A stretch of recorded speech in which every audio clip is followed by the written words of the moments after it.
জানি একজনের মসজিদের ইমামের স্যালারি কত হয়?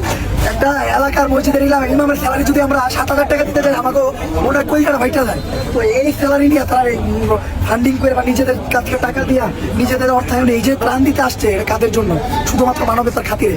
আর আরেকটা বিষয় যেটা বলতেই হয়, হ্যাঁ, আপনারা বলতে দেন যে এই দুর্দিনে হুজুররা কই গেল, হুজুরদেরকে আমরা খুঁজে পাইতাছি না।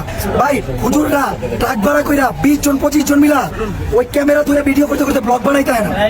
হুজুররা এই দুর্যোগে ব্লগ বানাইতে হয় না। আপনি হুজুর করে দেখবেন কেমনে? বাংলাদেশের কয়টা হুজুরের বড় বড় পেজ আছে? কয়টা হুজুর ভিডিও টিকটকে ভিডিও দেয়? তাহলে হুজুরকে আপনারা দেখবেন কোন দিকে?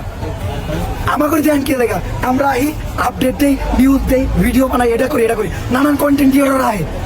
দেখবেন কি তাদের পেজে 38টা 39টা 40টা ভিডিও হয়ে গেছে। তা আপনারা ভাবতেন তারা আসতে ত্রাণ দিতে হয়, তা করে দেখতে দেন। মানে কোথায় হতে না, যেটা দেখা যায় সেটাই বিক্রি হয়। হুজুররা যদি